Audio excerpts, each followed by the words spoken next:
a veces las personas piensan que conversión es cambiar solamente los afectos, ¿no? Dejar un afecto desordenado a una persona que le hace daño. Sí tenía una inquietud importante por el liderazgo, quizá por los temas sociales, donde la palabra derechos es completamente abusada, extendida. Todo es sujeto de derechos. Eso sí, poca gente es sujeta de deberes. Hola, ¿qué tal a todos? Bienvenidos a este podcast, Sapiencia Cordis, que en español dice sabiduría del corazón. Me inspiré en este nombre en el sermón 117 de San Agustín. Y este podcast, este espacio, es para conocer más allá de los sacerdotes, cómo fue su proceso para ordenación, qué los mantiene en la fe, y también que nos cuenten un poco de sus experiencias como párrocos, vicarios y en especial en el sacerdocio. También que nos aclaren unas dudas que podríamos tener respecto a la Iglesia Católica, nuestra fe. También voy a entrevistar a los laicos, personas de Emaús, grupos juveniles, grupos pastorales. En este podcast están incluidos todos, que nos cuenten una sola cosa: cómo conocer más a Dios. En este primer episodio de esta serie de podcast, tengo el privilegio de entrevistar al que hace poco nombraron como el prior provincial, el padre Mauricio Saavedra, quien nos va a aclarar algunas dudas, pero también nos va a contar cómo fue su experiencia en encontrar la vocación y también algunos otros detalles que yo creo que muchos queremos conocer. Así que todos, bienvenidos a este podcast. Padre Mauricio, muchísimas gracias por estar en este espacio, por regalarnos este tiempo y responder algunas preguntas que nosotros tenemos. De verdad, Padre, le agradezco infinitamente de este espacio y esta entrevista.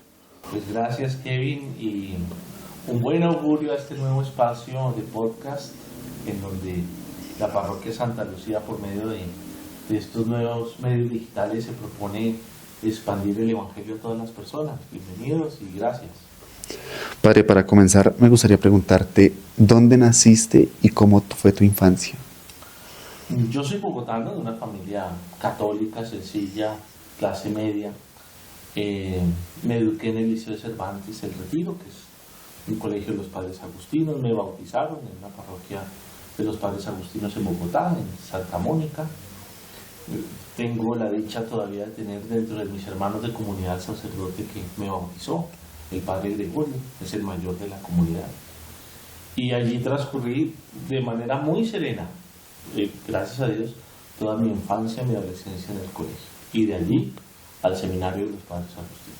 Bueno, Padre, ¿y cómo nació esa vocación en ser fraile y qué te motiva a seguir siendo sacerdote? Cuando estaba en los últimos años del bachillerato, sí tenía una inquietud importante por el liderazgo, quizá por los temas sociales. Pensaba estudiar quizá algo de ciencias políticas o de cuestiones internacionales, algo así. Mi vida cambió cuando los frailes me invitaron a misiones que se hacían de parte de la pastoral educativa del colegio a lugares apartados de Colombia. Y eso fue una oportunidad bellísima para salir de alguna manera de un cascarón protegido y amable en el que había vivido y encontrarme con realidades que me sorprendieron, me llamaron la atención vivamente. Y en medio de eso, de ese camino, la que hizo la pedagogía hacia esos nuevos horizontes fue la Iglesia. Entonces, mis prejuicios de adolescencia sobre la Iglesia cambiaron inmediatamente y me puse una dinámica de reflexión sobre una vocación más alta, quizá. Y se dio con toques de gracias especiales, con experiencias, digo yo, maravillosas para mi contexto, milagrosas de lo que era mi vida, particularmente con la Eucaristía. Pero de nuevo fue un proceso calmado, sereno, bello. Me inspiró mucho la vida en comunidad que llevaban los frailes allí y la posibilidad de servir desde el Evangelio. Y entonces, pues así, de manera también natural y dinámica, lo decidí y entré a la comunidad. Ok, ¿y todas estas experiencias con los frailes y demás te inclinaron a ser agustino o por qué no decidiste ser monje, dominico? Sí, como digo, mi vocación fue natural. Entonces, lo natural era que entrara a la comunidad que conocía, a los que me habían educado, porque muchos de los frailes fueron mis profesores en el colegio, de los frailes más jóvenes después también eran amigos. Luego nunca me planteé otro estilo de vida porque en verdad no lo conocía. Quizá tampoco me interesaba conocerlo. Lo que veía me gustaba tanto que para mí era suficiente. Ya con el tiempo le doy gracias a Dios porque creo que para mí fue lo mejor haber entrado en la Orden de San Agustín. Entre más conozco la belleza de carismas que tiene la iglesia, más estoy cierto de que este es el mío. Yo amo vivir en comunidad con los padres, amo servir a la iglesia, amo cultivar la vida interior que pide San Agustín para buscar a Dios. Y entonces siento que Dios en ese sentido me fue llevando de manera muy providencial y natural a la vocación que yo necesitaba. Ok. Padre, ¿y durante tu formación para ser sacerdote tuviste dudas de fe? No tanto dudas de fe, creo que en eso ayudó bastante una buena formación teológica que dieron los padres agustinos a mi vida.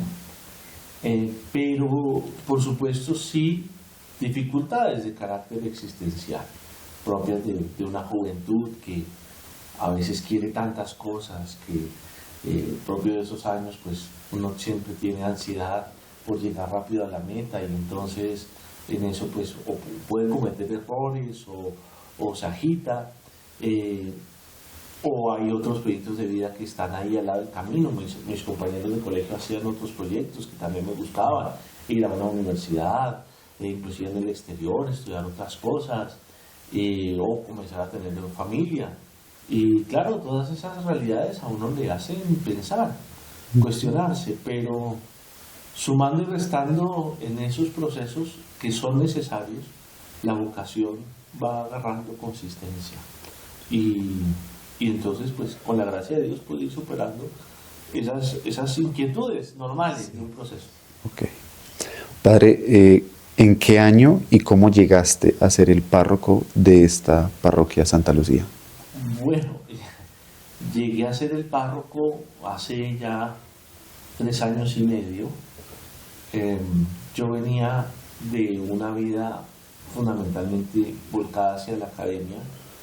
Mi formación, tanto para ser sacerdote, pues ustedes saben, es muy académica la formación de un sacerdote, aparte de pastoral, pero particularmente los agustinos, la parte académica se nos insiste mucho. De allí, recién ordenado sacerdote, me mandaron a Roma a estudiar y estuve en el exterior fácilmente casi 10 años entre Roma, Salamanca y Londres, estudiando, haciendo academia, enseñando, siendo profesor. Obtuve mi doctorado en los padres de la iglesia y otros estudios en derecho canónico, en filosofía. Y cuando volví a Colombia, lo que hice fue también vida académica, de vicerrector académico de Cervantes, decano de la Facultad de Teología. Entonces venía de ese mundo de profesor.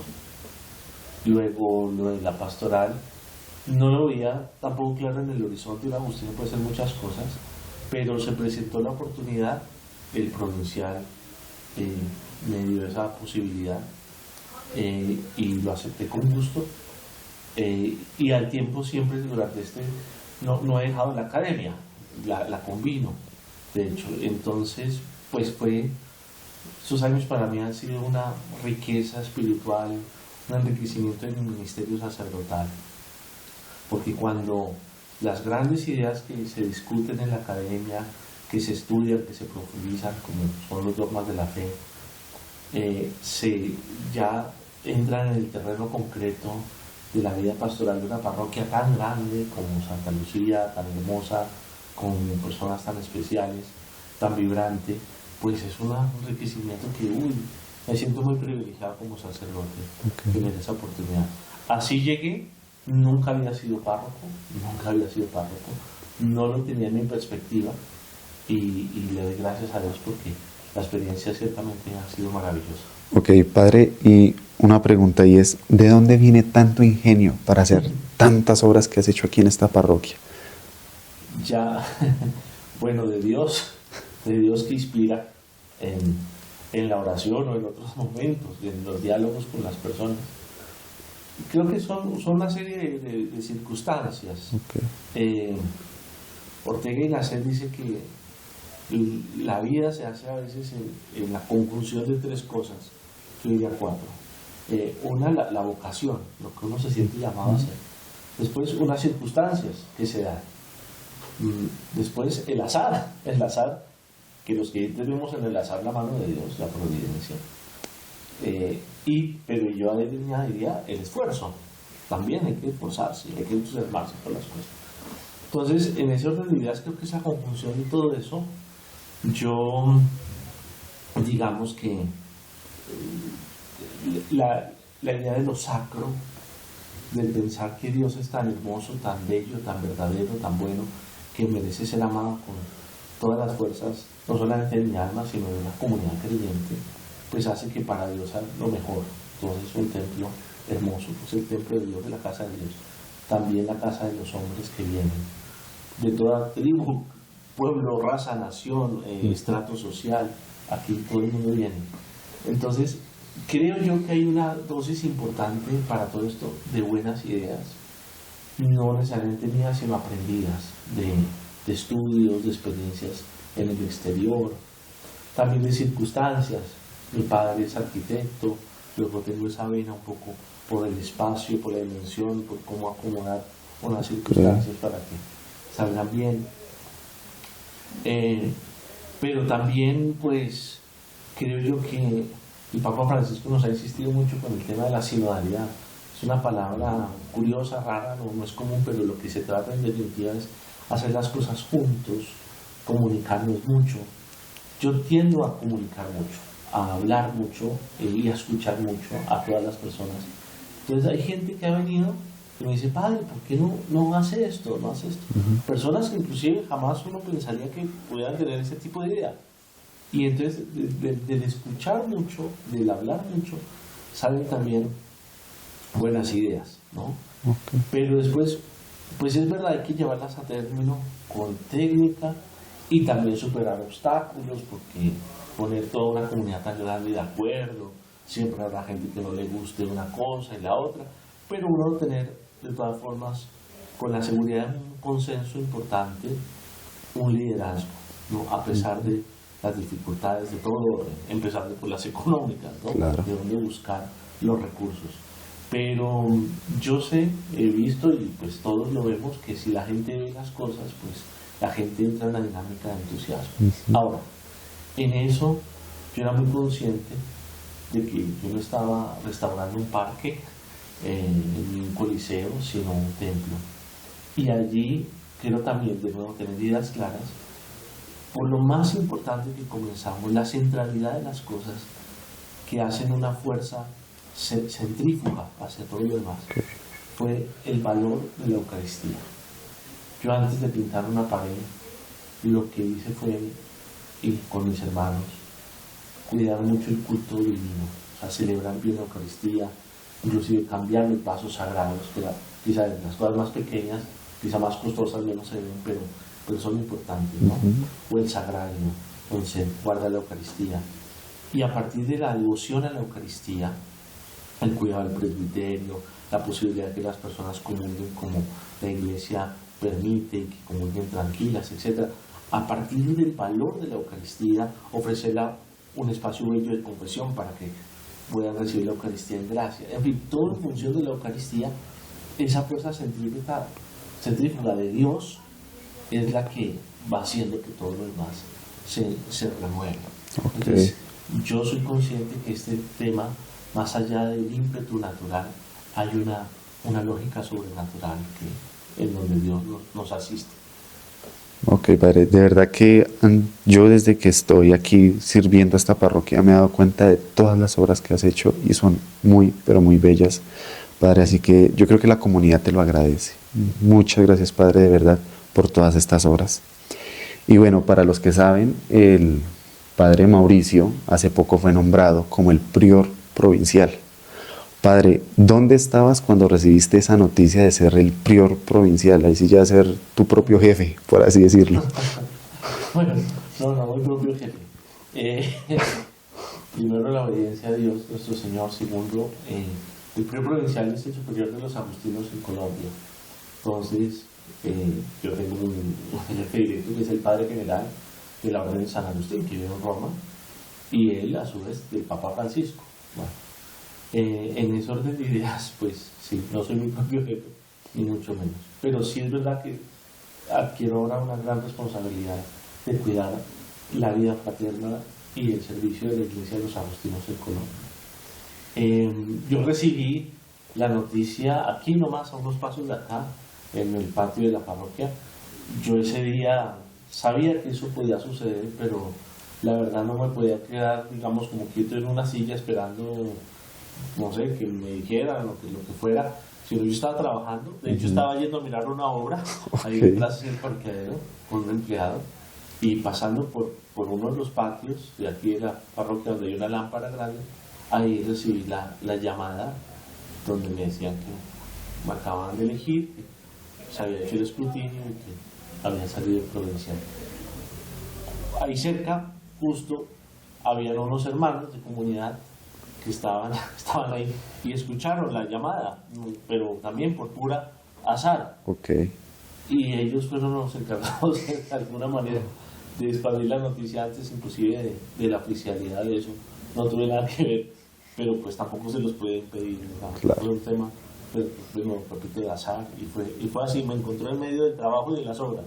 Ok, padre, de verdad que yo creo que es un reconocimiento, y este cargo es algo de tanto trabajo que has hecho, estudio, demás. De verdad que, padre Mauricio, te lo mereces, ese nuevo puesto.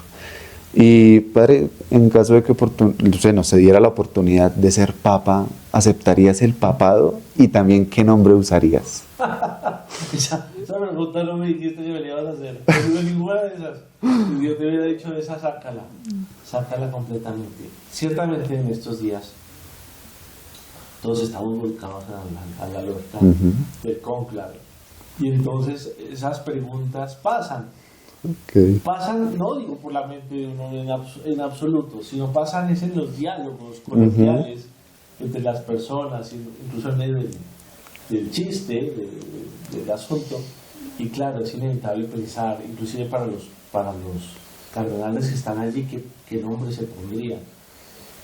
Entonces ahí salió una cosa curiosa, evidente. Si fuera por afecto, cualquiera de nosotros, hablo de los padres agustinos, por ejemplo, o de muchos católicos en la iglesia, se pondrían en esa lógica. El Papa Francisco escogió Francisco, sin duda uno se pondría Agustín. Agustín. Sin duda. Okay. Pero inmediatamente viene la contrarreacción de ese pensamiento, y es pensar, no, Agustín es demasiado grande. Okay. Eso no llega allí a parecerse ni de lejos a Agustín de Hipona. Y es que es hacer lo que el Papa Francisco hizo con Francisco, en verdad, encarnar la espiritualidad de un santo tan importante. Con Agustín, miren, no lo hizo ni el Papa Benedicto, porque él era muy fan de Agustín, un estudioso de San Agustín, es el santo que más quiere, sin duda alguna, el Papa Benedicto, San Agustín. Pero él dice, le preguntaron eso, ¿por qué no se puso Agustín? Dijo, no me da miedo, no, o sea, yo no, a esa talla no llego, por eso Benedicto y otro más, 16. Benedicto y otro más. Entonces, un poco así, a mí me encantaría, como nombre Agustín, que un papa lo eligiera, pero realmente es que San Agustín de Hipona es el más grande de los santos en muchos sentidos, Bueno, y ya hablando de San Agustín, una de nuestras preguntas es, ¿cómo llevar una vida en excesos como la llevó San Agustín? Que él también quería buscar la verdad, pero también ese paso a la conversión, o sea, ¿cómo pasar de una vida de excesos a pasar a una conversión? Sí. Ahora, hace poco celebramos la conversión de San Agustín el 24 de abril, y siempre viene a mi mente dos realidades de esa conversión. La primera es que la conversión de una persona, la palabra convertirse es girarse, se entiende girarse hacia Dios. uno va hacia otro lado, entonces uno se gira hacia Dios, la vida se gira hacia Dios. Debe ser una conversión integral, que también es un proceso, aunque se dan experiencias concretas, pero es un proceso pero integral, donde está en juego no solamente los afectos, sino también la inteligencia y también la espiritualidad. A veces las personas piensan que conversión es cambiar solamente los afectos, ¿no? Dejar un afecto desordenado a una persona que le hace daño o lo que sea, y amar a Dios. Eso es parte de una conversión, pero para que la conversión sea, los términos que se usa, sostenible, es muy importante también cambiar las ideas, la manera de pensar. No pensar como un pagano, sino pensar como Dios y como la iglesia. E igual la espiritualidad. No basta uno cambiar el afecto, inclusive la manera de pensar y comenzar a leer buenos libros y tener buenas fuentes y salirse de ideologías, sino también hay que rezar, hay que venir a la iglesia, hay que tener vida sacramental. Entonces, es una conversión también de carácter sacramental. O sea, son las tres cosas, ¿no? Eso por una parte. Y por otra, Agustín lo vivió y lo expresa claramente. Todo eso implica un gran esfuerzo personal, sin duda. Una capacidad de tener una humildad para decir, yo cambio de vida, esto que tengo no me hace feliz, aunque pareciera. Y bueno, un tema de reconocimiento, de humildad y de esfuerzo. Pero el mismo Agustín reconoce una cosa, él tenía todo para eso: formación, capacidad de lucha, tenacidad de carácter. Pero él dice, yo lo intenté todo y no podía. ¿Por qué? Porque faltaba el auxilio divino, o sea, la gracia. Y él tuvo un momento particular, uno de estos que digo que son puntuales, un momento de gracia, en donde Dios realmente le habló de manera sobrenatural, sin una voz física, sino al corazón. Agustín dice, heriste mi corazón con tu palabra y te amé. Y eso fue debajo de un árbol, en un retiro espiritual, leyendo la palabra de Dios. Leyó un versículo de San Pablo a los romanos y eso le cambió la vida. Le llenó en llanto en un primer momento y después tuvo una paz absoluta y una decisión de dejar la antigua vida y abrazar una nueva, que era la vida de religioso, de consagrado y después incluso de sacerdote. Entonces, son ambas cosas, un tema integral y un tema también del auxilio divino. Nadie puede convertirse si no es implorándole a Dios esa gracia. Bueno, padre, incluso hasta yo también la tengo, y también las personas que están detrás de cámara también tienen esta duda, y es: si San Agustín tuvo un hijo, ¿cómo llegó a ser sacerdote y obispo y mártir de la iglesia? Okay. Bueno, vamos un poco con las normas de la iglesia. Una persona que haya tenido un hijo, independientemente si lo ha tenido natural o dentro del matrimonio, puede ser sacerdote, sí o no. Sí, una vez que haya cumplido con la responsabilidad sobre el hijo.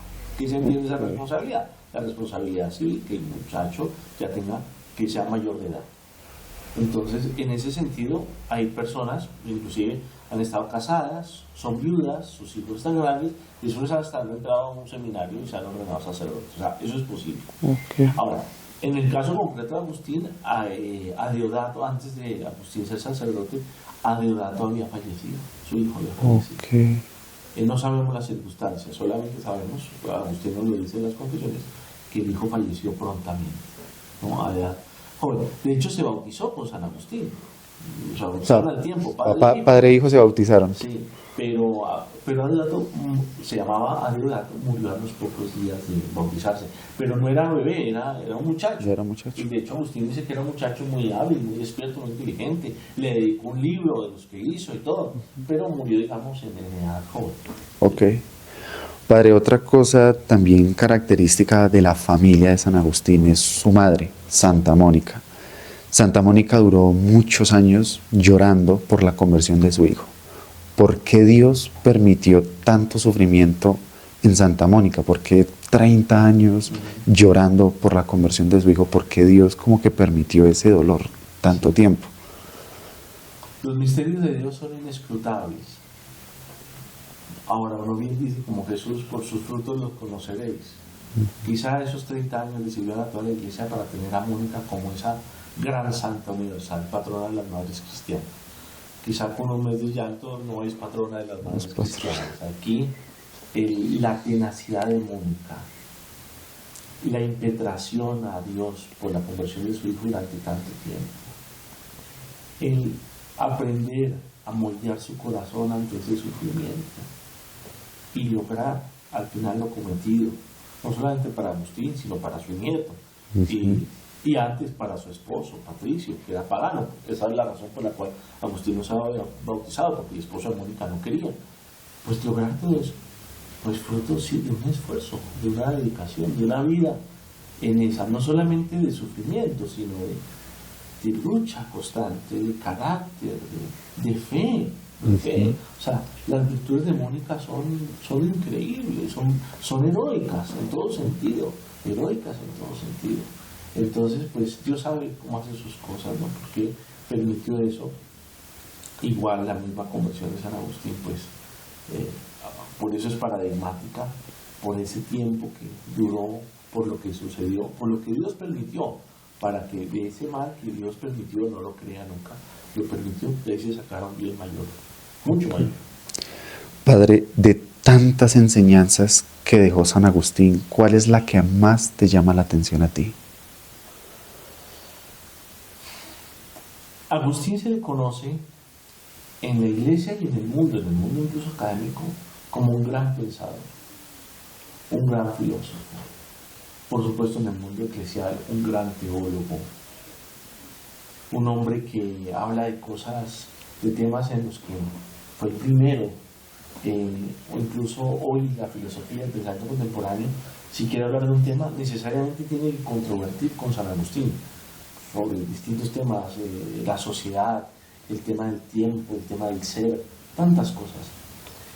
Fue gran obispo en una ciudad donde llegaban migrantes, venían de Roma, soportó crisis sociales tremendas. En ese sentido ejerció una política eclesial muy importante. En fin, tantas cosas, Agustín.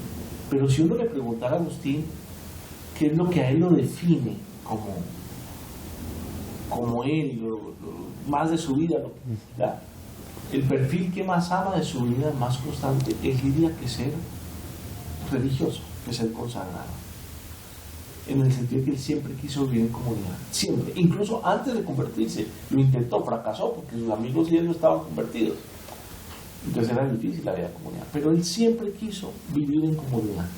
Antes de convertirse, después de convertirse, la casa de sus padres le hizo un monasterio. Después, como sacerdote, el único requisito que le pidió al obispo que lo quería sacerdote es que le dejara hacer un monasterio en el huerto de la iglesia, para ahí vivir con sus hermanos. Y después de obispo, hizo de su casa episcopal un monasterio y después fundó muchos monasterios. Yo creo que ese trazo de Agustín a mí en lo personal también me impacta. Es decir, yo lo que amo es vivir en comunidad, porque desde allí creo yo que puedo buscar mejor a Dios. Y ese sentido, esa experiencia de iglesia cercana, que son mis hermanos, y desde allí también puedo servir mejor a la comunidad. Yo, sinceramente, como párroco, no hubiera hecho nada de esto sin el apoyo de mis hermanos, sin la fuerza de la comunidad. Yo creo que las personas que conocen Santa Lucía reconocen que es una parroquia no atendida por el Padre Mauricio, sino por la comunidad de los padres agustinos. Es la fuerza de la comunidad, de un padre que celebra mientras el otro confiesa, de que vamos rotándonos las misas, de que cada uno tiene un carisma distinto, una personalidad distinta, y que eso asegura que siempre les podemos ofrecer un servicio, siempre la iglesia está abierta todos los días, siempre celebramos varias misas en el templo, siempre hay confesiones, y esa es la fuerza de la comunidad. Eso es algo que también los agustinos le transmitimos a las personas, para su familia, para que la fuerza de la familia, la fuerza de una comunidad juvenil, por ejemplo. Es que un cristiano no puede andar solo, no puede andar solo. A uno le gusta andar solo porque uno dice muy rápido, pero no necesariamente el solo llega a la meta, sino acompañado. Entonces ese trazo de Agustín a mí en lo particular me fascina. Por supuesto, me fascina su pensamiento, su filosofía, el concepto de la gracia, que ya lo decía, tan importante, la mística que tiene hacia las cosas de Dios, el amor hacia la belleza espiritual, que siempre antigua, siempre nueva, dice, todas esas cosas me encantan, me fascinan, pero en lo particular ese modus vivendi, esa manera de vivir de Agustín y por tanto de encarnar su fe cristiana, a mí en lo personal me impacta mucho. Me gusta mucho. Ok, padre. También me impactas de esa forma de cómo vivir San Agustín, siempre vivir en comunidad. Padre, muchos jóvenes están también viéndonos y tienen como la curiosidad o la iniciativa en ser sacerdotes. ¿Qué consejos le darías? Que no tienen que esperar que les caiga un rayo para darse cuenta que tienen la vocación. La sola inquietud es algo sobrenatural. La sola inquietud de pensarse eso es suficientemente grave para ponerle cuidado, seriamente, porque la mayoría de los jóvenes no tienen esa inquietud, ni siquiera les viene ese pensamiento. A veces porque falta un ambiente donde se suscite, porque Dios siempre llama. Pero entonces no hay que pensar que la vocación sacerdotal, ni la mía, ni la de la inmensa mayoría, vino cargada de rayos de luz, de voces extrañas, de acontecimientos rarísimos, sino de una inquietud, de un ¿por qué no? ¿Por qué no? Entonces yo comienzo a indagar, comienzo a conocer, porque nadie puede llegar a amar estas cosas si no las conoce. Como decía el Papa Benedicto, es una frase que yo la repito mucho aquí: los jóvenes no están formados, no han sido creados para el confort. Esa es la droga, el confort, exactamente. No están creados para el confort, sino para la grandeza. Esa es la naturaleza del joven.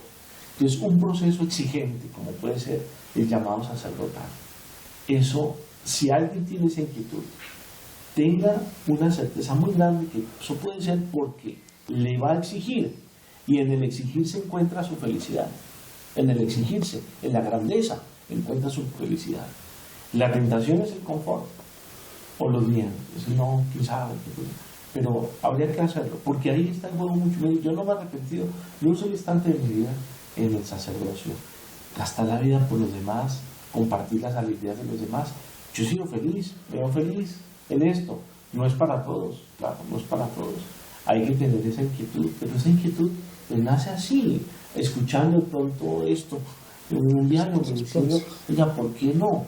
Y entonces de pronto hablando con un sacerdote, comenzando a frecuentar más la misa, etcétera, cuidándose más en la virtud, con esa apertura a Dios, dialogando con Él, aunque sea a poquito, si no se tiene familiaridad, y poco a poco, y eso va creciendo y va generando una felicidad interior muy, muy interesante. Ok. Bueno, padre, llegamos a un punto de este podcast y es que algunas personas jóvenes del grupo juvenil y personas que también a través de nuestras redes sociales nos han dejado algunas preguntas que te quieren hacer. Entonces, padre, ¿los sacerdotes diocesanos se deberían casar? Mira, los sacerdotes diocesanos les cobija una ley eclesiástica que se llama el celibato, que no es de lo religioso, porque lo religioso ha hecho un voto a Dios de ser casto por el evidente para poder vivir también en comunidad. Ya decía yo, si no hiciéramos esos votos, pues sería muy difícil vivir en comunidad, porque cada uno con su señora, con sus hijos, no sería un convento, sino un inquilinato, ¿cierto? Esa ley eclesiástica es muy antigua, desde el siglo IV, por lo menos el trazado, pero eso quiere decir que viene de mucho antes. Y le ha servido mucho a la iglesia, por consideraciones pastorales varias, disponibilidad del sacerdote para los fieles. Si el sacerdote estuviera casado con hijos, no podría ir de misionero ni al África, ni al Baupé, ni nada, porque tengo mis hijos, los tengo matriculados, mi esposa me pide esto, en el tiempo me tengo que ir, no puedo seguir con el grupo juvenil hasta ahora hablando, porque me espera mi señora, mis hijos. O sea, tendría que responder como padre de familia por lo primero. También asuntos de tema económico, pues no podría yo sencillamente dedicarme a servir llevar una vida austera, sino la preocupación de acrecentar un patrimonio para podérselo heredar a mis hijos, etcétera. Patrimonio que necesariamente tendría que venir de los fieles, ¿cierto?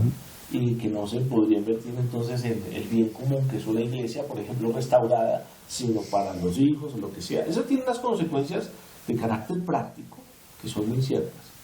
También las consecuencias después, que en absoluto son deseables, pero que uno las puede suponer en la práctica. Un sacerdote podría casarse y ese matrimonio, como desafortunadamente varios matrimonios, pues no necesariamente funcionar.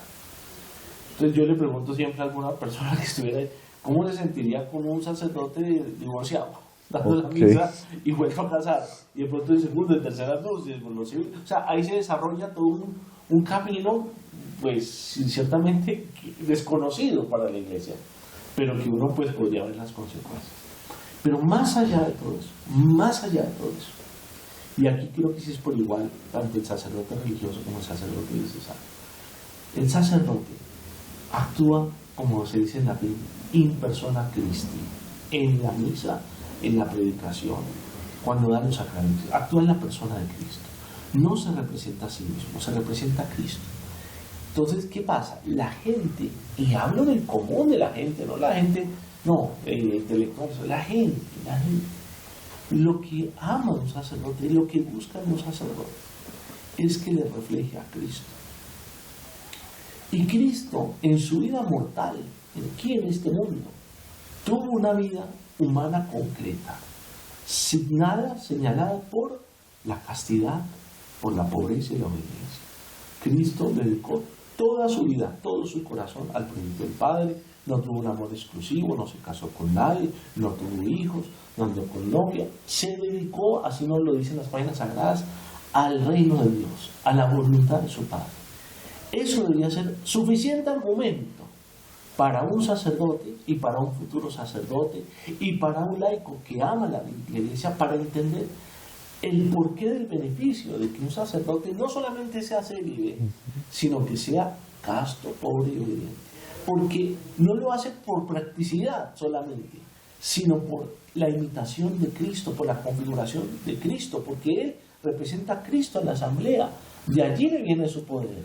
Yo estoy convencidísimo que a mí no me viene la fuerza de un carisma o de unas posibilidades por mi personalidad solamente. Eso puede ayudar, pero no es lo definitivo. Lo definitivo es que soy sacerdote. La gente me escucha porque soy sacerdote. Si yo me salgo de esto y me lanzo de alcalde o de político, eso, fracaso rotundamente, porque una cosa es eso y otra cosa. Pierdo completamente el carisma, la esencia. Entonces, creo que ahí está el punto fundamental. Decir que a causa entonces del celibato se presentan problemas en la afectividad de los sacerdotes, se presentan problemas en todos los núcleos sociales, incluso en los casados, a veces en las familias, es donde más se dan dificultades de todo tipo. En ese sentido, o sea que nada salvaguarda de escándalos y de situaciones horribles la integridad de una persona, el orden de su amor, la misericordia de Dios con la debilidad de todas las personas, etc. Pero me parece a mí que siempre que el celibato es una gran riqueza en la disciplina eclesiástica. Yo no sé si llega un papa a quitarlo, digo, podría ser, porque es una disciplina que ha puesto la iglesia, podría quitarla a la iglesia, pero desde mi punto de vista teológico, espiritual, el sacerdote no tiene sentido si no se parece a Cristo, no busca parecerse a Cristo, a la forma concreta en que Cristo vive. Ok. Padre, ¿por qué el diaconado femenino no está permitido en la iglesia? Bien, perdón que soy profesor, entonces tengo que ir haciendo análisis y desglosando la pregunta. La palabra diácono viene de la palabra servicio. Toda persona en la iglesia puede servir, eso es lo que se llama también ministerios, ¿no? Hay muchas maneras de servir, pero el diaconado entendido como un grado dentro del sacramento del orden, ¿sí? Que tiene 3 grados: el primer grado el episcopado, el segundo el presbiterado y el tercer grado el diaconado. El sacramento del orden está enfocado en la imitación de Cristo. Esto une con la primera, con la respuesta anterior. Cristo en su vida mortal fue hombre. Dios se encarnó tomando la carne humana. ¿O lo hubiera podido hacer tomando la carne de una mujer y ser una mujer? ¿Lo hubiera podido hacer? No fue, porque en su divina voluntad lo quiso así. Como también quiso en ese pueblo, Israel, y no en otro pueblo, y aprender ese idioma y no otro idioma. Bueno, Dios en su libertad, liberalidad, lo escogió así. Entonces, el sacramento del orden está en función de esa imitación de Cristo en la tierra. Ahora bien, incluso nuestro Señor no solamente era hombre, amaba a María, amaba a las mujeres que iban con él también, que le acompañaban, que le servían, pero de otra manera. La institución del orden sacramental se da fundamentalmente en la última cena. Y allí están solo los apóstoles. Ni siquiera María Santísima está ahí. Nuestro Señor enseña su divina doctrina no solamente con sus divinas palabras, sino con sus divinos hechos. Entonces, tanto los hechos como las palabras de Jesús para la Iglesia son norma de vida, son verdad revelada, sobre los que la Iglesia no tiene el derecho de agarrar esa verdad y torcerla según consideraciones de los tiempos o consideraciones políticas o incluso presiones o cambios de paradigmas sociales, de ideas sociales. No, porque la Iglesia no es la dueña de la verdad, sino servidora de la verdad. Entonces, es la doctrina que de Jesús hemos recibido en lo específico sobre el sacramento del orden sacerdotal, que es para varones, a ejemplo de Cristo. Okay. Eso no quiere decir que la mujer no tenga en la Iglesia una importancia. La tiene rotunda, y yo diría en muchos sentidos más que los hombres. La inmensa mayoría de nosotros hemos recibido la fe de una madre, o reforzada o gracias también a una abuela. No necesariamente un hombre, a veces, muchas veces no. En mi caso, en mi familia, sí, pero en general. Entonces, la mujer tiene un papel fundamental. Si se trata de reconocimientos, si se trata de glorias, pues mira, no hay gloria más importante en la Iglesia que la santidad. Y en santos hay muchos hombres y muchísimas mujeres. Y la más santa de todos los santos, la reina de los santos, es una mujer, María Santísima. Si hablamos de honores, nos van ganando y de mucho las mujeres. Si hablamos de honores. Si hablamos de este servicio específico, que es el orden sacerdotal, es para los varones. Como yo no me puedo sentir discriminado, porque la naturaleza, es decir, la ley de Dios, ha hecho que solamente las mujeres puedan tener hijos, puedan parir, puedan gestar y quedar embarazada. Yo no me tengo que sentir menos o que no tengo un puesto en la sociedad porque yo no puedo quedar embarazada. Y es una discriminación. No. Hay un orden natural, hay un orden revelado según nuestra fe de creer, y es así. Entonces, en ese sentido. Ahora, la palabra diaconía es una palabra amplia que se utiliza en este término específico para hablar del tercer grado del orden sacerdotal, pero que en los textos antiguos la encontramos en el griego normal, que así hablaba la gente en griego, en distintos contextos. Por ejemplo, en el contexto de hombres y mujeres con edad que se bautizaban como Agustín y que tenían que pasar en esa época, eran menos y bueno, eran otras prácticas, por una especie como de piscina para sumergirse en el agua y se hace por intención al niño o a la persona adulta, se le echa la agüita así, pero antes así, pues ese rito implicaba pues unos pasos de desnudez del ropaje penitencial, además que llevaban durante los 40 días de la cuaresma, y una vez del baño del bautismo regenerarse con una vestidura blanca. Pero eso era un proceso logístico íntimo, complejo, en el sentido de bajar a una piscina, desnudarse y salir con una vestidura blanca. Pues para los hombres, quienes servían a los hombres, pues son hombres, y a las mujeres, quienes les servían, eran mujeres. Entonces, en ese contexto es tan específico, logístico, bautismal, producto de justamente de la distinción del género, pues ahí encontramos diaconisas, mujeres, pero no se está hablando del orden sacerdotal, se está hablando de mujeres que sirven a otras mujeres para ese proceso específico de carácter íntimo, donde es muy importante el recato y la prudencia en el mundo antiguo, ¿no? Hoy por hoy la mujer, y el Papa Francisco en eso pues ha sido también muy clarividente, dar espacio a la mujer en órganos de gobierno donde no se necesita necesariamente la jerarquía eclesiástica, ¿cierto? Por ejemplo, quién está al frente del gobierno de la Ciudad del Vaticano, hoy por hoy una mujer, ¿no? O al frente de un dicasterio como la vida religiosa, donde la mayoría de los que son religiosos son mujeres, porque son religiosas las monjas, pues una mujer.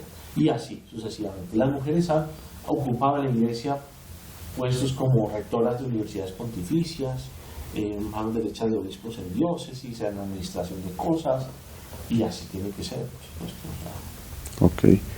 Perdón, la respuesta es larga, pero... No, tranquilo, padre. Profesor. Tú sabes. ¿Cómo percibes el rol de la familia en la sociedad actual y cómo ves la expectativa en el futuro? Hay gente que se angustia mucho por, diría San Agustín un poquito, profetas de desgracias, ¿no? En donde la familia se está acabando, cada vez menos personas tienen hijos, que tienen familia, porque sí, evidentemente hay un camino de individualismo muy grande, donde la gente le venden a los jóvenes la idea de que una vida tranquila es una vida sin compromisos, una vida solamente pensada para sí mismos, que uno puede ser feliz viviendo en una habitación pequeña, en arriendo y con un gato. Eso parece que sí es una ilusión que funciona con 20 años, con 25 años, con 30 años. A los 50, ¿de verdad va a ser así? ¿Tendrá su felicidad? A los 70, ¿de verdad? No lo sé. Yo veo, podemos, a las familias grandes, felices, celebrando 50 años de matrimonio, rodeados de hijos, de nietos, ya no las flores cuando se casaron, sino las flores son toda esa familia, y ahí hay una felicidad culmada. Yo creo que sí, hay unos espejismos que presentan la sociedad individualista, consumista hoy, grandes, y que ponen en riesgo la vida de la familia, sin duda alguna, por no decir compromiso del amor. Pero hay que también decir, por lo menos yo lo siento como párroco, que también hay un revival, una renovación también en la conciencia de los jóvenes de la importancia de estas cosas que de pronto durante años una cierta cultura social les fue apagando. Hoy por hoy, ayer leía un estudio de los Estados Unidos que decía que las generaciones más jóvenes, los que llaman los centennials, son más cautos en el uso del alcohol, en el uso de las drogas, más aficionados al deporte, a una vida sana, ¿no? Y eso, pues sí, eso demuestra, digamos, como unas lógicas interesantes, en donde yo veo que hay personas que sí comienzan a despertar, digamos, de esa alienación social y decir, hombre, mi vida es única, yo tengo que vivirla bien, no puedo vivirla ahí. O soy sacerdote, o tengo familia, la tengo bonita, la tengo grande, pero no me voy a comprar la idea de una felicidad vana, que es yo solito ahí viviendo con un gato. Un poquito así, ¿no? Sí, respetando, por supuesto, las personas que por X o Y motivo, pues vivieron una vida de soltería, pero una vida de soltería consciente, no producto de las consecuencias. No encontré a nadie, me tocó, organicé mis amores, y entonces todo desordenado y me tocó, sino una persona que dice, no, yo soy consciente de que voy a vivir una vida de soltería, consagrada a Dios, en castidad, con toda la claridad, y voy a dedicarme a una vida profesional, pero con conciencia. El problema de una vida, de un proyecto de vida sin conciencia, es la infelicidad. Eso es así. Entonces, yo creo que hoy hay una necesidad de una toma de conciencia del proyecto de vida otra vez. Ok, padre. ¿Cuál crees que es la tarea de los creyentes hoy en día para concientizar a la sociedad sobre temas como el aborto y la eutanasia?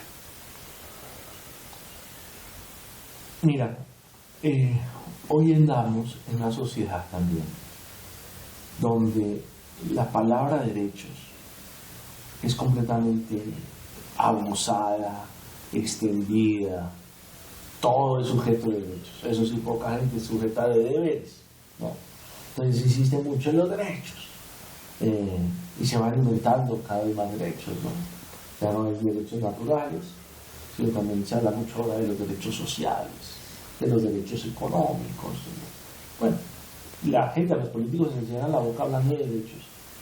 ¿Quién paga esos derechos? Cuando yo digo que todo el mundo tiene derecho a estudiar en la universidad, magnífico, pero ¿quién paga eso? Si una persona, si no todos pueden acceder a una universidad privada, pues a la pública, ¿cómo? Claro, a todos en la tarea social llena de derechos, pero incluso los derechos van más allá hoy de la lógica de quien puede también tener deberes, porque los derechos están unidos íntimamente a los deberes, según la ética de Aristóteles. Pero tú no le puedes dar derechos a quien no puede cumplir deberes. Entonces, hoy por hoy se habla, ¿no?, los derechos de los animales, como personificándolos, ¿no? Yo tengo el deber de proteger a los animales, de no maltratarlos, pero ¿cómo son sujetos de derechos aquellos quienes no tienen la posibilidad también de ejercer los deberes? Hablo ontológicamente, ¿no? Ontológicamente, o sea, desde su ser mismo, ¿no? Una mesa, una silla, esta silla tiene el derecho de... No, ontológicamente hay algo que no nos funciona. Y así con todo, los derechos de la naturaleza, hablamos muy olímpicamente de derechos, poco de derechos. Pero, curiosamente, cuando uno hace tan elástico el concepto de derechos, lo vacía. Cuando todo es derecho, como que nada es derecho, porque vacías el lenguaje, ¿cierto? Entonces fíjate, el derecho sustantivo fundamental sobre el que se construyen todos los demás derechos en un ser humano, ¿cuál es? El derecho a la vida. Si yo no existo, ¿qué derecho voy a tener de estudiar? ¿O qué derecho voy a tener de tener libertad de expresión? ¿O qué derecho voy a tener de tener propiedad privada? Ningún derecho. O sea, si yo no tengo vida, no tengo derecho a nada más. Entonces, llegamos al absurdo en esta extrapolación, extensión del campo semántico del derecho a vaciar el contenido fundamental del derecho, y es el tema de la vida. A mí me sorprende cómo muchas personas se dicen animalistas, defender los derechos de los animales, por ejemplo la vida de un toro en una corrida de toros, pero desconocen el derecho del niño en el vientre de la madre a nacer, ¿no? Ese niño no tiene derecho. O sea, el toro sí tiene derechos, pero el niño no tiene derechos. El toro tiene derechos, pero no tiene derechos el abuelo en la clínica a morir naturalmente, tranquilamente, sino que tiene que estar presionado socialmente por leyes que le digan, mire, es más fácil que a usted firme ahorita esto y se muera tranquilo y nos deje en paz y nos desocupe la cama, porque el sistema de salud está destruyéndose y usted cuesta mucho. Entonces, ¿por qué no? Si esto es más fácil, ¿por qué no? Al más débil. Pero que es un ser humano. Por eso repito el tema ontológico. Porque claro, el perro no puede hablar. El niño en el vientre de la madre no puede hablar. Pero a este niño, si lo dejan hacer, eso se le pasa a hablar. Al perro no. Por eso hablo de lo ontológico, de lo que es el ser. ¿No? El ser. Este ser sí es sujeto de derechos. Y el principal es la vida.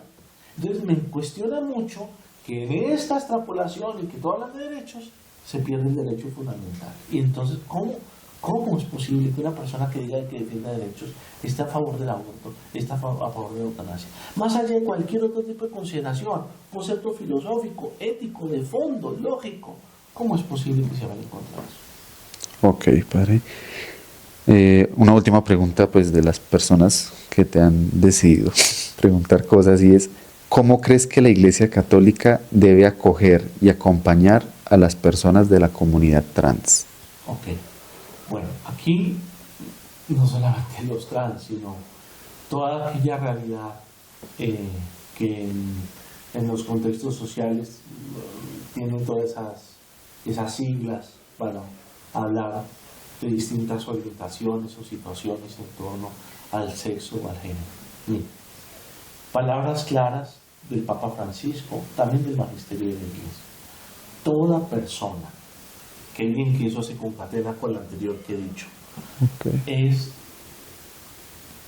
persona, es sujeta de unos derechos, de una dignidad inalienable, independientemente de que sea creyente o no, bautizada o no, esa persona es imagen de Dios.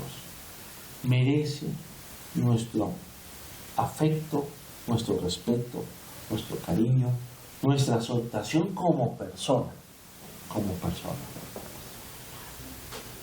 Pero también es claro que yo tengo el derecho como católico de pensar distinto al otro que piensa no como católico, o este que piensa como comunista, o este que piensa así. Pues también hay un derecho a pensar y a decir las cosas. Entonces, todas las personas tienen plena dignidad.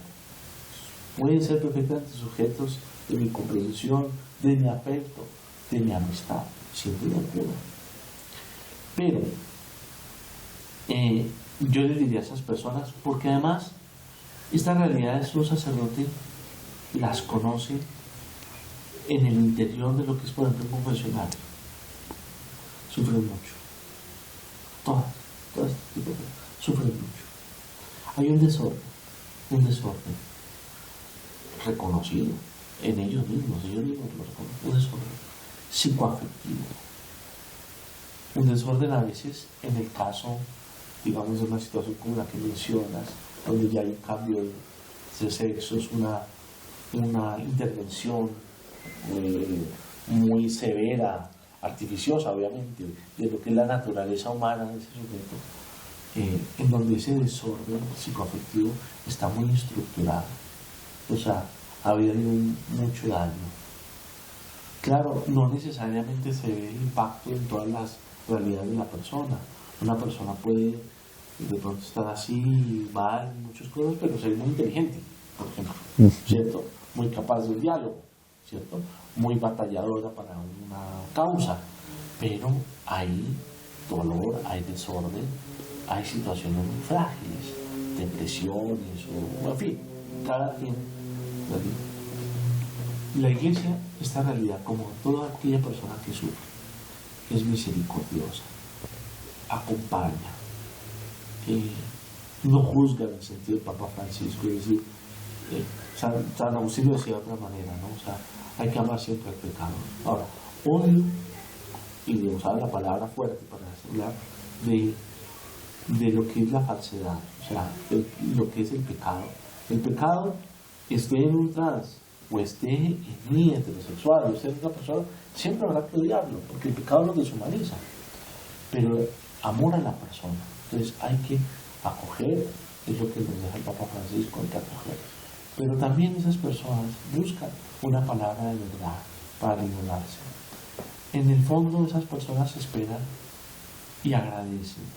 Algunas quizás muy llevadas de heridas, no les gustará lo que digo, pero en el fondo las personas que se acercan con buena voluntad, que tienen intención de crecer, de dejarse ayudar, anhelan y agradecen que la Iglesia tenga sobre ellas a la vez que una palabra de consuelo, una palabra de verdad sobre lo que es la naturaleza humana, sobre lo que es su educación, ¿verdad? ¿Por qué?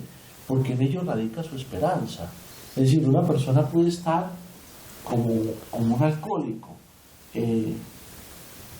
ajerrojado, atrapado en una situación que le supera, ¿sí? Donde su voluntad es muy débil, pero anhela que alguien le diga, tú puedes salir de eso. Anhela que alguien le diga, eso que estás viendo está mal, pero puedes salir de eso. Y no está en su esperanza. Si esa persona escuchara de la persona que le tiene que decir verdad, le decía, no, tú de eso no vas a salir, eso es normal, déjate así, Dios quiere que estés así.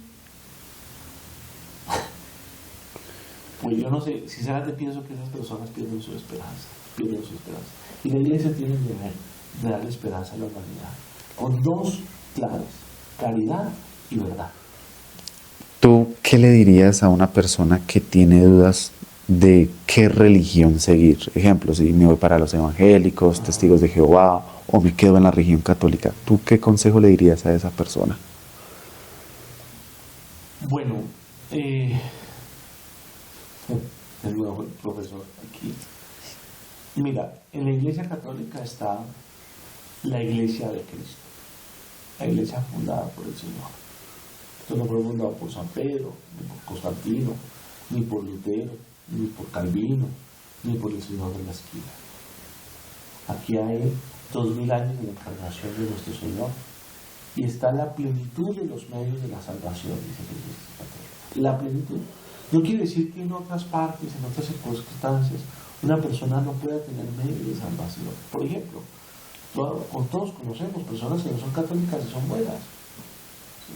Son unos vecinos, o les va bien con la destreza de las manos para las artesanías, para producir belleza, o dicen algo que es cierto, y aunque sea una persona que no comulga con mi fe, pero si dice una cosa que es cierta, hay que darle la razón, ¿cierto? Entonces, pero en la Iglesia Católica está la plenitud de los medios de la salvación. Ahora, eso no hace que un católico sepa que es la Iglesia Católica esperar y entonces así se salva.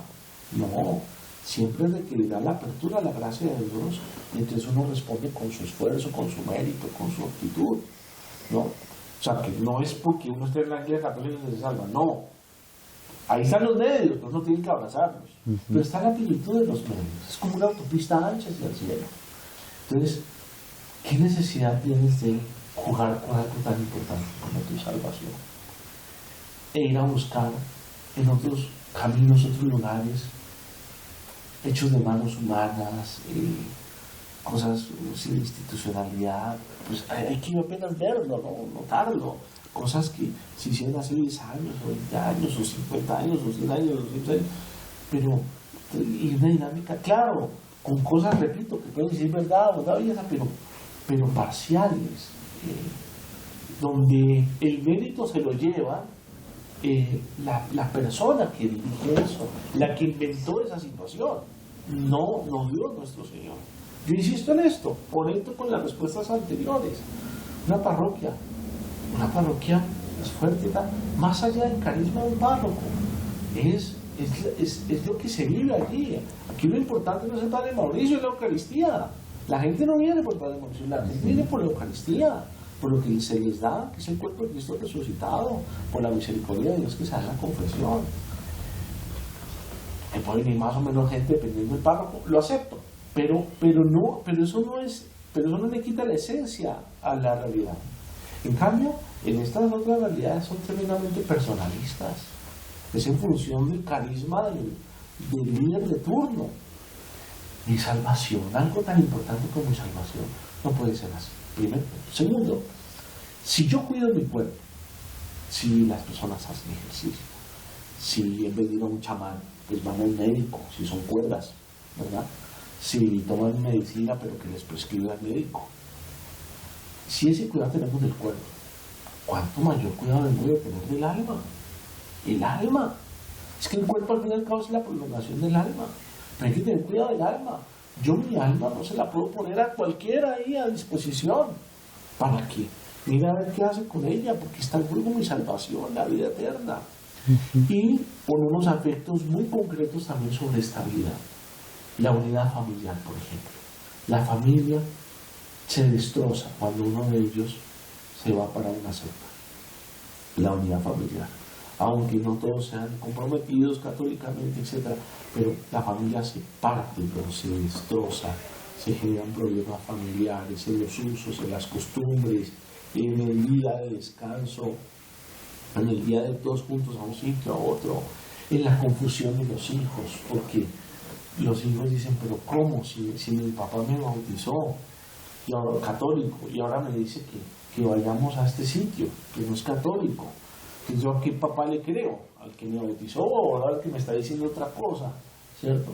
O sea, en los hijos se genera una distorsión de todo, de la unidad familiar, de lo que se ha recibido en las enseñanzas, de la tradición, de la fe, de la lógica con que actúan los papás, la responsabilidad. O sea, hay una cantidad de distorsiones, por no hablar de temas económicos que todos entienden también de qué hablo en ese sentido. Pero, en fin, entonces yo diría, hay que tener responsabilidad, hay que tener conciencia, hay que pensar, hay que orar, hay que ser humildes, y agradecidos también con la fe que nos heredan los padres, responsables con esa fe. No se valen esos argumentos bobos, vacíos, de que yo antes cuando era católico era un borracho y ahora que soy así no lo soy. Pues yo te aseguro que la inmensa mayoría de las personas que vienen a la iglesia no son borrachos. Habrá alguno que sí, pues sí, estará luchando con eso. Pero esos argumentos tan tontos, tan sosos, tan faltos de perspectiva, tan autocomplacientes, tan autoengañadores, no sirven cuando está en juego la salvación de uno y de la propia familia, no sirven. Ok, Padre, ¿qué cita bíblica te gusta más y te sientes más identificado? Cita bíblica. Bueno, siempre me ha gustado el salmo del pastor, ¿no? Salmo 23. Señor es mi pastor, no es mi falta. O sea, ese salmo me gusta meditarlo, me gusta como escucharlo en la voz de Dios cuando uno emprende un proyecto o tiene una dificultad o necesita una fuerza para salir adelante de una situación. Creo que los salmos a Jesús también le ayudaban mucho. Sí. Ok, Padre, y bueno, una última pregunta y es la pregunta que va a ser como icónica en este podcast que vamos a realizarle a todos nuestros invitados y es, si tuvieras la oportunidad de estar enfrente de Dios, ¿qué le preguntarías y por qué? Bueno, depende del momento en que me encontrara delante de Dios. Pues si fuera en este momento, sí le preguntaría que por qué me puso la labor que me está pidiendo, qué quiere de eso, ¿no? Y también le pediría muchos consejos para hacerlo de la mejor forma. ¿Sí? Okay. Pero sí, es un misterio el por qué estar en esta situación que la verdad no la pensaba y sí le pediría a Dios consejos. Ok, bueno, así hemos llegado al final de este episodio de este podcast. Muchísimas gracias, Padre Mauricio. De verdad, infinitas gracias por estar aquí, por empezar este proyecto que tenemos algunos jóvenes del grupo juvenil de esta parroquia. Para nosotros es un privilegio haber estado contigo, tantas respuestas, tanta sabiduría compartida. Así que, Padre, de verdad, mil gracias. Muchas gracias y ánimo, que este es el primero, ojalá de muchos, hagan mucho bien. Que Dios les bendiga, gracias.